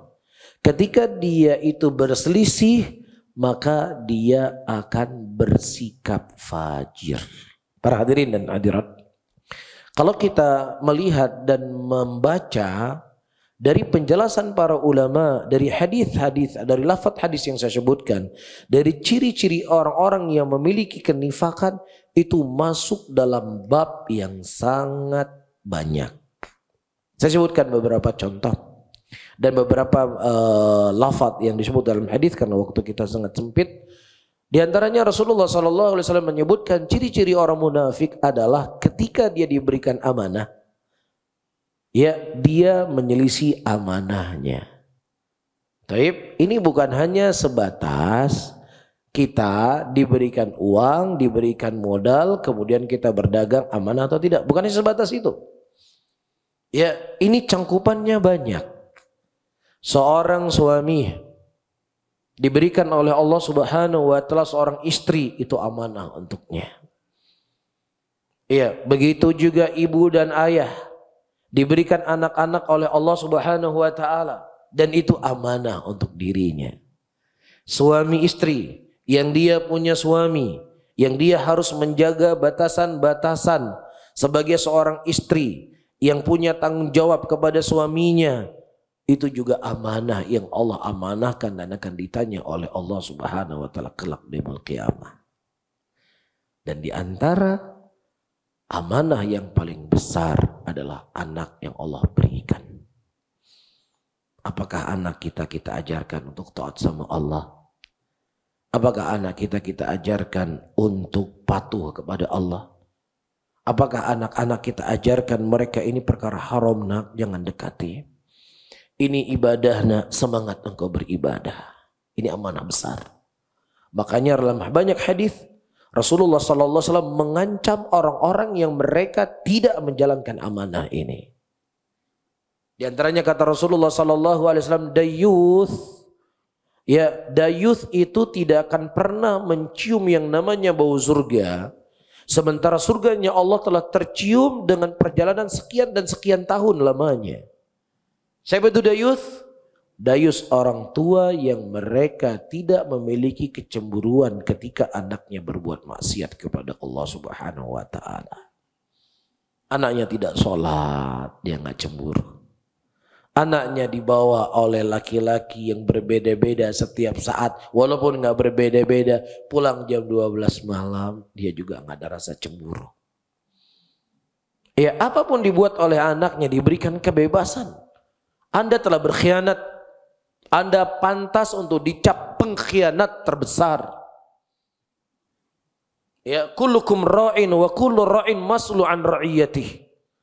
Setiap kalian adalah pemimpin dan setiap pemimpin itu akan ditanya kepada kepemimpinannya. Dalam lafaz yang lain Rasulullah mengatakan orang yang mereka tidak menjalankan amanah dia sebagai pemimpin, ya suami memimpin rumah tangganya, presiden memimpin negaranya, maka tidak ada tempat baginya kecuali nerakanya Allah Subhanahu wa taala. Berat Bapak Ibu yang dimuliakan oleh Allah, berat. Ya, ini tanggung jawab berat yang semuanya akan ditanya oleh Allah. Sehingga jangan sampai kita mengatakan saya orang yang paling jujur, tetapi kita sementara pengkhianat yang paling terbesar dari amanah yang Allah berikan. Seseorang sudah cukup dianggap jelek, diberikan uang untuk modal, kemudian uangnya dibawa lari. Pengkhianat gak ini? Dan mana lebih besar pengkhianatan? Allah memberikan kepada kita nikmat yang sangat besar, anak, kemudian anak itu kita sia-siakan. Mana lebih besar? Tentunya lebih besar yang kedua. Begitu juga istri. Dia itu punya amanah di tangan dengan suaminya. Iya, dia menjaga harta suaminya, menjaga rumah suaminya. Dia menikmati hidup dari nafkah yang diberikan suaminya. Ketika suaminya pergi bekerja, keluar kota, mulai dia chatting-chattingan dengan laki-laki yang bukan mahramnya. Mulai ketawa ketiwi dalam chattingan tersebut. Ya, akhirnya coba ketemuan. Ini pengkhianat namanya. Ini pengkhianat. Ya, karena itu amanah. Amanah yang Allah Subhanahu wa taala berikan kepada seorang wanita untuk menjaga apa yang menjadi hak suaminya. Ini pengkhianat besar. Ya, makanya para hadirin dan hadirat, ya, Hal-hal yang seperti ini kita anggap itu perkara yang kecil, tapi tanpa kita sadari kita telah terkena penyakit kenifakan. Ketika diberikan amanah dia menyelisih janji. Nah, yang kedua, ya walaupun kita tidak berbicara semua teks hadis Rasulullah karena keterbatasan ilmu saya dan waktu, Rasulullah mengatakan idza khasama fajara. Ini penting. Ketika dia berselisih, dia tidak bisa bersikap adil. Nah ini dia. Baik. Setahun yang lalu kita bertemu dengan seseorang. Wah, Masya Allah, teman saya itu luar biasa dia. Bagus sekali dia atur bisnisnya. Bagus sekali saya bekerja dengan dia. Masya Allah, pujian-pujian. Ya, karena ada keuntungan dia dapatkan dari bisnis yang dia bangun tadi. Kemudian setelah 1 tahun kita ketemu lagi. Yang tadi orangnya dia puji, dia sanjung. Dia itu pembohong dia itu. Ya, saya sudah kasih dia modal, saya sudah bantu dia. Kemudian saya dikhianati oleh dia. Demikian. Kalimat yang sangat banyak. Ingat, apa kata Rasulullah? Idza khasama fajara.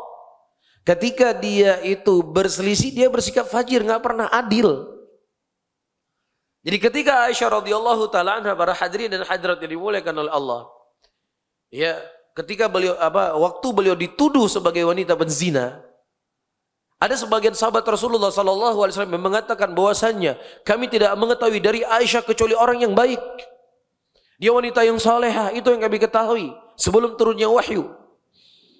Ya, kemudian ada orang-orang yang pada waktu itu seakan-akan tidak sependapat dan ya lebih tidak mendukung Aisyah. Dalam tanda petik, Aisyah cuma berkata, dia orang yang baik, dia orang yang soleh. Mungkin karena kesemangatan beliau sehingga beliau berucap dengan ucapan seperti itu. Subhanallah. Sikap adil. Padahal beliau tidak berjalan dengan jalannya Aisyah, tapi dia tetap memuji dan memberikan uzur. Kita sudah mendapatkan kebaikan dari teman bisnisnya kita bertahun-tahun. Kemudian terjadi selisih pendapat yang kemudian pecah kongsi. Yang itu bukan hanya terjadi pada diri kita saja. Banyak orang kongsian akhirnya bubar. Nah, disinilah melatih keimanan kita. Bagaimana sikap kita? Apakah kita sebagai seorang muslim, dia sudah terlalu banyak memberikan kebaikan kepada saya dan banyak sekali keuntungan yang saya dapatkan. Ya, biasalah manusia ya berbuat A dan B dan C, ya mudah-mudahan Allah mudahkan. Yang penting saya sudah selesai. Subhanallah. Sulit memang hal yang seperti ini. Kita sukanya mencari apa? Mencari pendukung supaya bisa membenci orang tersebut. Ya, ini hal yang nggak baik para hadirin. Terlebih suami istri. Ini parah lagi. Ya. Ada seorang ulama salaf, mungkin pernah saya ceritakan di majelis kita ini. Ketika dia hendak mencerai istrinya, orang-orang yang ingin cari tahu, kenapa kau ingin menceraikan istrimu? Kata beliau, orang yang cerdas tidak akan pernah membuka aibnya sendiri. Setelah sekian lama dia menceraikan istrinya. Akhirnya datang lagi, kenapa engkau menceraikan istrimu? Dia berkata, apa urusan saya dengan istri orang lain? Karena istri yang sudah dia ceraikan, selesai masa iddah, dikawini oleh laki-laki lain. Beliau menjawab, apa urusan saya dengan istri orang lain? Apa urusan saya? Ini kecerdasan ibu-ibu dan bapak-bapak. Kenapa kecerdasan? Kenapa ini orang yang cerdas? Dia sebagai suami, pasti setelah sekian puluh tahun dia hidup bersama, ada kebaikan-kebaikan, ada kenikmatan, ada kesenangan yang dia dapatkan sekian puluh tahun tersebut. Dan tentunya dia telah mengumpulkan pahala yang sangat banyak di sisi Allah. Pastikan dia dapat pahala. Dia menafkahi istrinya, dia menjaga istrinya, memberikan kecukupan kepada istrinya, dan seterusnya. Dicatat pahala oleh Allah. Begitu juga si istri telah berkhidmat kepada suaminya, memberikan anak kepada suaminya. Dia tidak tidur malam untuk mengurusi suaminya. Pahala yang sangat besar. Ya, kemudian setelah sekian lama ada perselisihan lain dan sebagainya yang tidak sama visi dan misi, kemudian terjadi perceraian. Jagalah amalan yang telah dibuat. Walaupun dia bukan lagi sebagai pasangan kita, setidaknya kebaikan kita tidak dihapus di sisi Allah Subhanahu wa taala. Tapi ketika dia sudah speak up, ya betul speak up. Cerita apa itu lak perempuan nggak becus dia begini, misal saya kawin sama dia.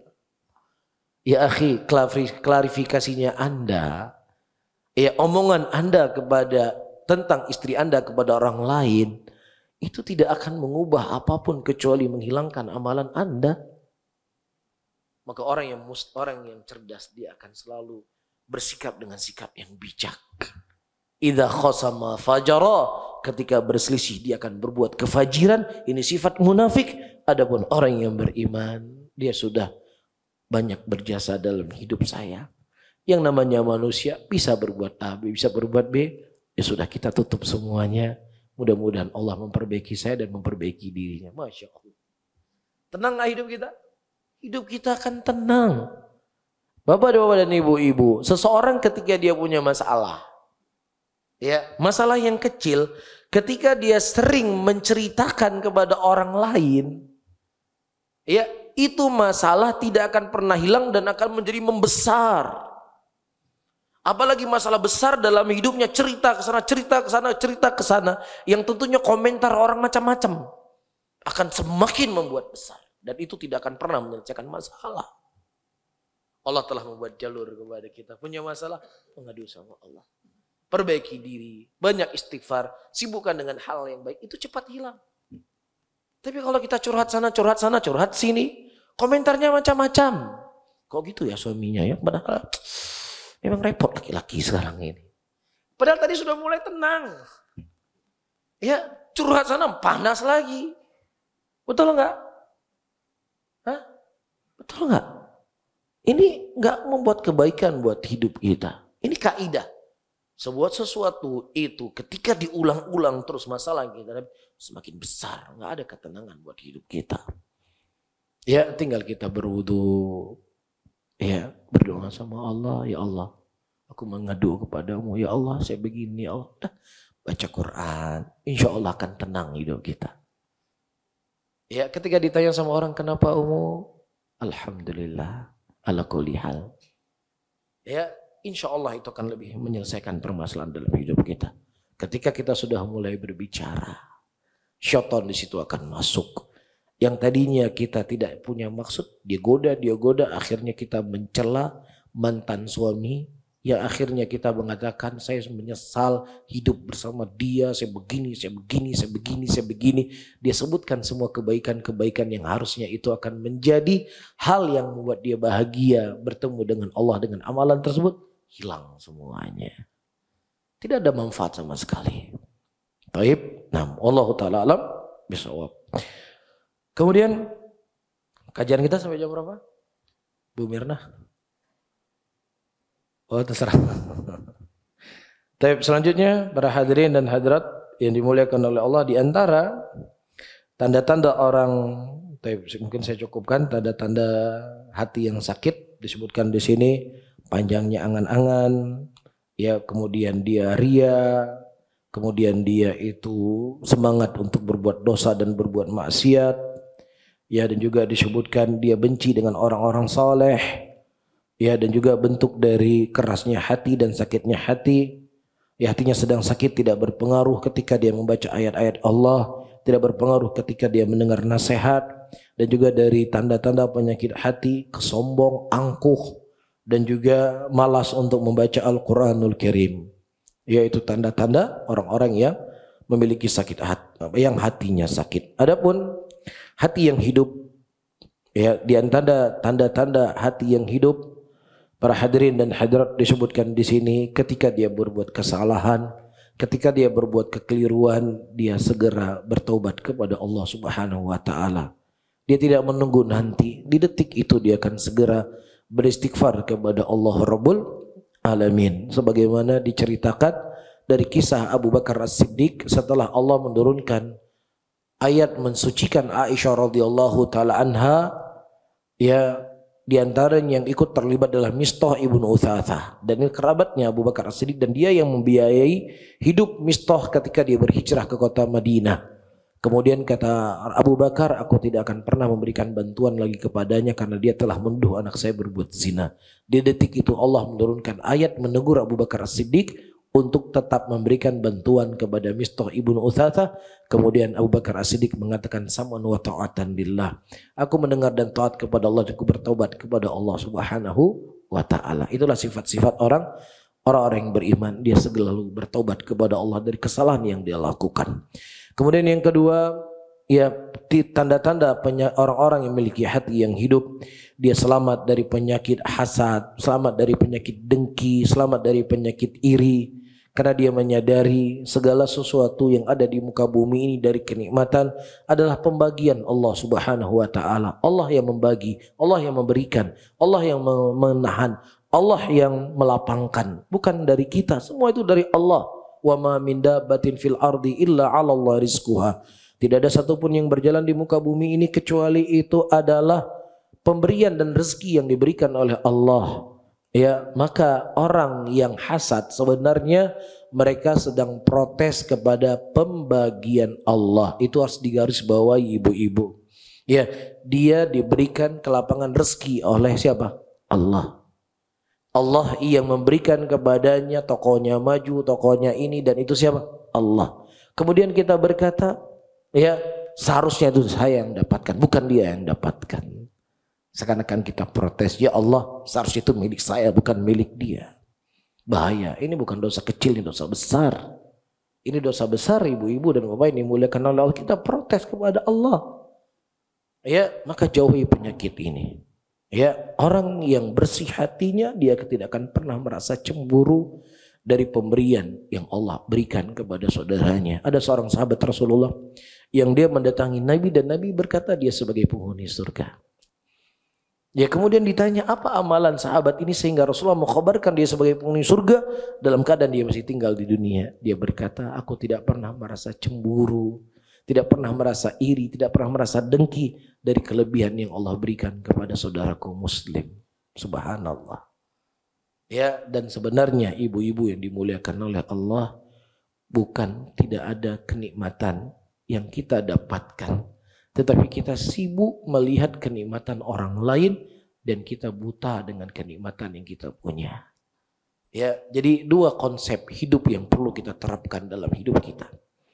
Ya, jangan suka sibuk mengurusi masalah orang yang bukan bagian, bukan tanggung jawab kita, sehingga kita melupakan masalah diri kita sendiri. Jangan sibuk melihat nikmat yang dimiliki oleh orang lain, sementara kita buta dengan nikmat yang Allah berikan kepada kita. Tapi saya punya teman di Jakarta ini, beliau pernah cerita dengan saya, kebetulan alhamdulillah Allah berikan kepada beliau kelapangan rezeki, ya, bangun masjid sendiri beliau dan seterusnya. Pernah suatu hari beliau, suatu hari hampir 3 bulan nggak bisa tidur malam. Ya, jadi kadang-kadang waktu malam-malam jam subuh-subuh, jam-jam 3 malam dia keliling pasar di Jakarta ini. Dia lihat orang-orang bawa sayur, lain sebagainya tidur di emperan pasar. Dia berkata, saya lebih siap meninggalkan rumah saya, tidur seperti dia tidur, asalkan saya bisa tidur. Subhanallah. Ya, ternyata kenikmatan yang Allah berikan kepada kita hari ini, walaupun tidur di kasur yang tipis, itu dirindukan oleh orang-orang yang tidak bisa tidur dalam istananya. Ya, jadi saya ulangi kembali ibu-ibu, bukan Allah tidak memberikan kenikmatan kepada kita. Allah mengatakan wa in ta'uddu ni'matallah la tuhsuha. Kalau engkau menghitung nikmat Allah, engkau enggak bisa menghitungnya. Itu mutlak. Itu sifatnya mutlak, bukan hanya kepada orang kaya. Semua Allah berikan nikmat kepada kita. Walaupun penghasilan kita pas-pasan, nikmat Allah enggak bisa kita hitung. Maka jangan sibuk untuk melihat nikmat orang lain sehingga kita lupa dengan nikmat yang telah Allah Subhanahu wa taala anugerahkan kepada kita yang begitu banyak. Ya, sering-sering kita ingat nikmat itu, kita akan tidak peduli dengan nikmat. Alhamdulillah saya bisa tidur malam. Ya, bahkan suami lagi bicara sudah hilang saya dari tempat tidur. Alhamdulillah.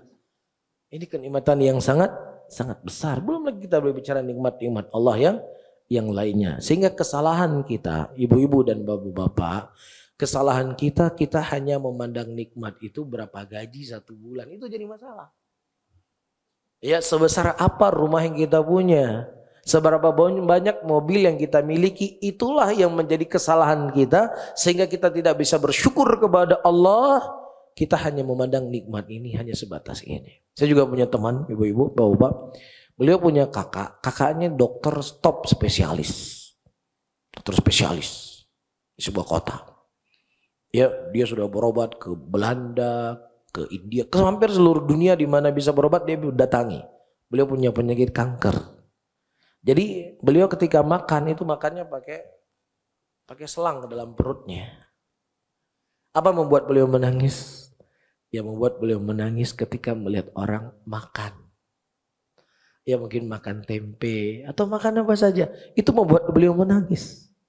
Dia tidak bisa merasakan asinnya tempe, nggak bisa merasakan manisnya minuman, tidak bisa merasakan lemaknya, kuah lemak kan begitu. Itu yang dia rindukan. Ya, jadi apa yang kita miliki hari ini bisa makan dengan mulut kita walaupun makan telur dengan tempe, itu dirindukan oleh banyak orang, para hadirin dan hadirat yang dimuliakan oleh Allah. Mudah-mudahan Allah selalu menjadikan kita orang-orang yang bersyukur kepadanya. Dan waktu kita memang sudah habis dan materi kita masih cukup panjang. Mudah-mudahan suatu saat kapan kita dimudahkan oleh Allah kembali, kita sambung materi kita untuk menyempurnakan faidah tentang hati ini. Wallahu alam. Besok mungkin ada sesuatu yang mau disampaikan atau ditanyakan, silakan. Tentunya sebatas kemampuan yang saya ketahui dan saya tidak dibebani oleh Allah apa yang saya tidak ketahui. Barakallahu fikum.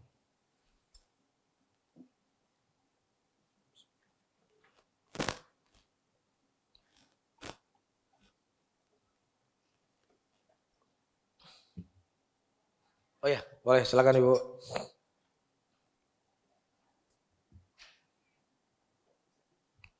Baik. Di antara doa yang teriwayatkan dari Nabi kita Muhammad SAW,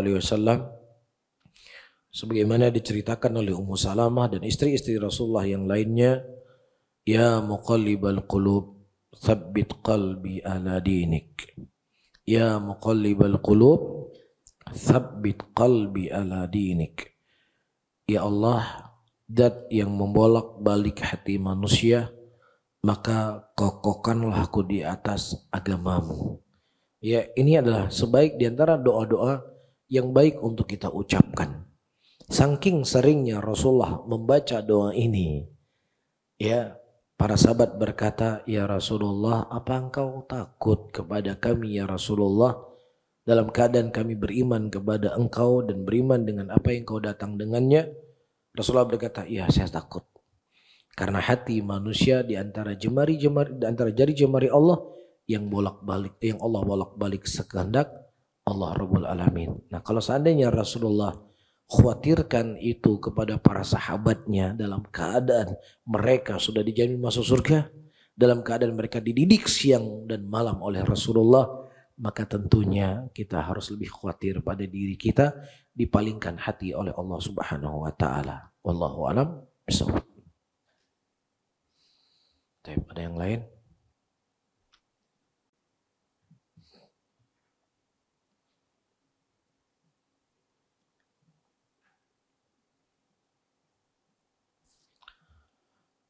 Atau dari bapak-bapak? Kalau tidak ada, alhamdulillah. Atau saya tunggu 1 menit.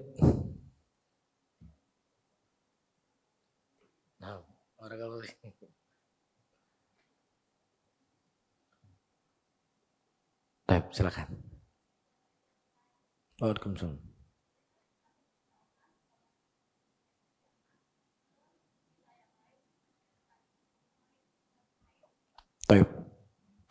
Masya Allah, apakah boleh kita memberitahu kepada teman kita akan kondisi seseorang kalau dia itu jahat? Secara hukum asal, ya, kita tidak boleh menjatuhkan kedudukan seorang muslim dan tidak boleh kita menyebutkan sesuatu yang dibenci oleh dia. Ketika Rasulullah SAW bertanya kepada sahabatnya, hal tadri muhul ghibah? Apakah kau tahu apa itu ghibah? Kemudian Rasulullah mengatakan dzikru akhaka bima yakrah. Engkau menyebutkan tentang saudaramu apa yang membuat dia benci. Ini hukum asalnya. Namun di sana datang hadis yang lainnya dari Nabi SAW ketika ada seorang wanita mendatangi beliau dan bertanya tentang beberapa laki-laki yang melamar beliau. Dikatakan oleh Rasulullah SAW, si fulan itu pelit. Ya, dan disebutkan juga si fulan itu suka memukul. Ya, dan juga ada yang tidak punya uangnya. Maka nikahilah si fulan. Nah, di antara dua hadis yang saya baca, seakan-akan terjadi kontradiksi. Satu, kita dilarang menyebutkan kebaikan dan kekurangan yang tidak suka orang dengar tentang dirinya. Dan yang kedua, Nabi SAW menyebutkan tentang aib seseorang di depan sahabatnya tadi. Nah, para ulama mereka mengumpulkan di antara dua hadis ini. Apa maksudnya? Kalau memang seandainya kita mengetahui dia betul ya orang yang jelek, berdagang, bohong, dan lain sebagainya, dan di sana ada teman kita yang mau berdagang dengan dia, yang mau bermuamalah dengan dia, dan dia akan menjadi korban selanjutnya, maka tidak ada masalah untuk kita mengingatkannya. Ya, tapi kalau seandainya memang ya tidak ada ikatan apapun, tidak ada bisnis yang mau dibangun dengan dia, maka tidak ada masalah untuk kita ceritakan. Tapi kita bercerita kepada orang-orang yang memang ada sangkut pautnya dengan dia. Ya, maka Rasulullah SAW mungkin kalau ditanya oleh sahabat laki-laki tentang laki-laki yang mungkin beliau tidak akan berkomentar seperti itu. Tapi beliau berkomentar karena memang wanita ini mau dilamar oleh laki-laki tadi. Jelas ya? Nah, wallahu a'lam bishawab. Nah.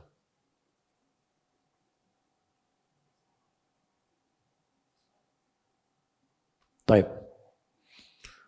Nah, ketika ada seseorang dia meminta maaf kepada pihak yang lainnya dan kemudian orang tersebut tidak memberikan maaf.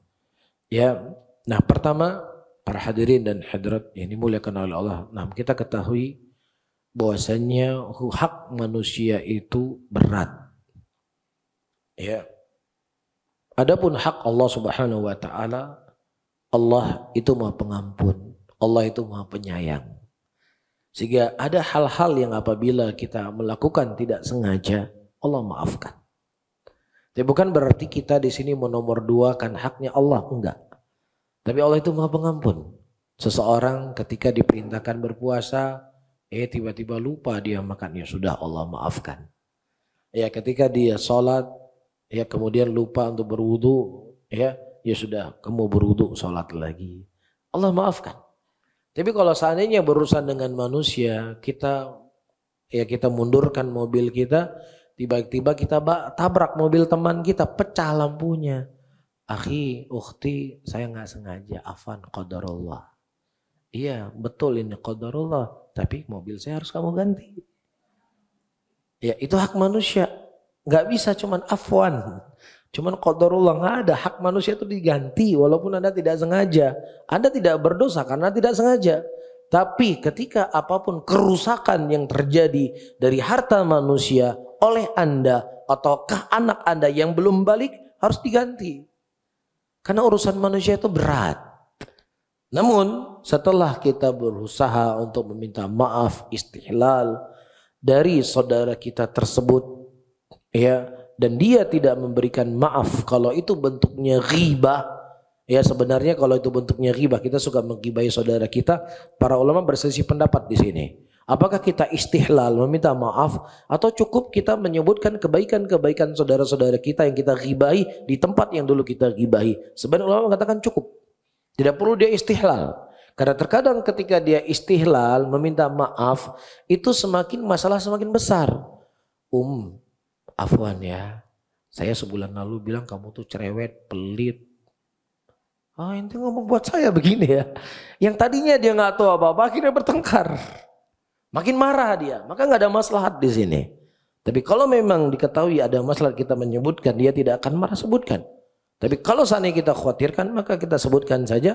hal-hal yang baik tentang dia di tempat yang dulu kita ghibahi. Tapi kalau yang berkaitan dengan uang, hutang dan lain sebagainya, afwan saya terima afwannya, uang saya harus bayar kembali, harus kita bayar. Karena urusan uang itu nggak ada afwan deh, kecuali kalau diafwankan. Kalau diafwankan, tapi kalau dia tidak afwankan itu hutang yang selalu akan wajib untuk kita bayar sampai kapanpun. Jelas ya?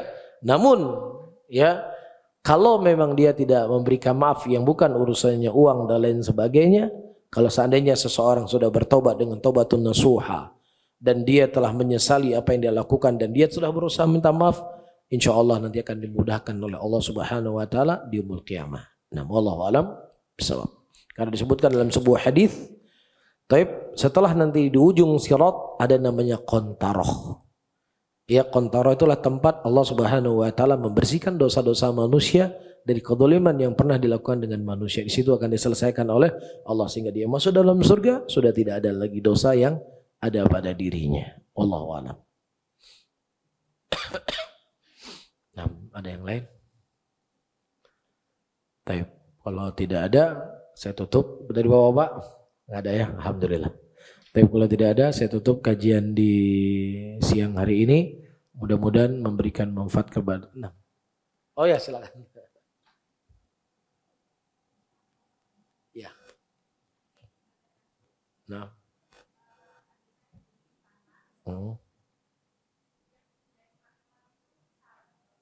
Ya.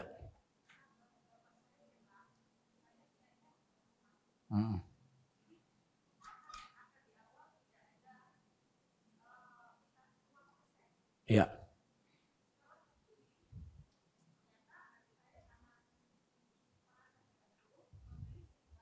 Ya. Ya. Sedikit. Ya. Baik.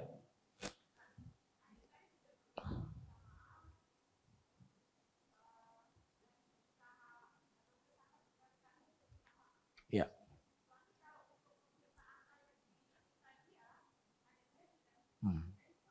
Baik. Oke. Baik.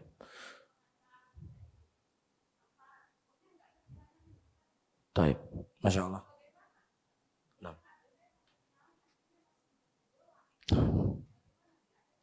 Baik. Masya Allah. Baik. Para hadirin dan hadirat yang dimuliakan oleh Allah, kita berbicara secara hukum asal dulu.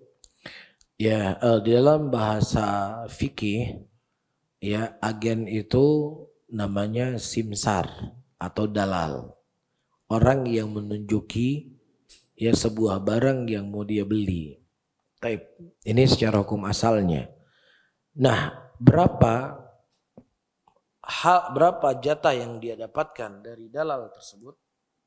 Di sana ada yang sifatnya ditentukan sekian persen atau sekian untuk saya dan seterusnya.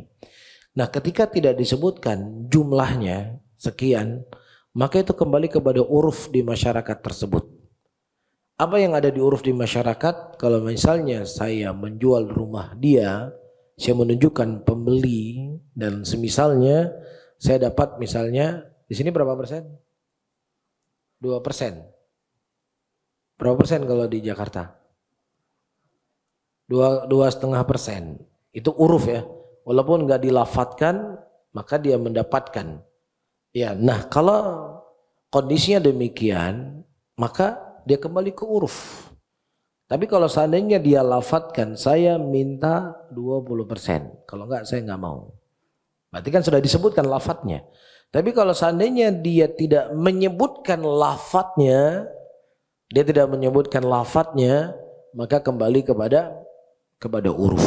Nah, sebatas uruf itulah yang diberikan. Cuman apakah simsar atau dalal tersebut dianggap sebagai dalal harus mengurusi A sampai Z? Apakah harus disyaratkan atau cukup dengan dia menunjukkan itu ada tanah yang mau dijual dan engkau datangi, ini pembelinya. Kemudian dia melakukan proses sendiri. Nah, wallahu a'lam bishawab, mungkin itu perlu dikaji lebih mendalam atau mungkin bisa ditanyakan kepada Ustadz yang lain yang memang fokus dengan bab seperti ini. Ya, apakah dalal itu harus dia mengurusi A sampai Z, kemudian dia bisa mendapatkan jatah yang itu kembali ke uruf, atau hanya sekedar menunjukkan saja. Nah, kalau seandainya memang jawabannya hanya menunjukkan saja dan dia tidak menentukan berapa, maka kembali kepada uruf. Berapa urufnya? 2,5% misalnya dalam sebuah daerah, maka itu yang diberikan. Nah, wallahu a'lam bishawab. Tapi kalau dia tidak terima, itu urusan dia dengan Allah. Karena itulah garis yang telah digarisa oleh agama. Tapi kalau seandainya dia minta 30%, ini kan udah nggak masuk akal. Ya, ini jumlah terlalu besar. Nah, wallahu a'lam bishawab. Yang lain kalau tidak ada, saya tutup kajian di siang hari ini. Mudah-mudahan bermanfaat untuk saya sendiri dan juga kepada hadirin dan hadirat semuanya. Subhanallah wa bihamdika asyhadu an la ilaha illa anta astaghfiruka wa atubu ilaih. Wassalamualaikum warahmatullahi wabarakatuh.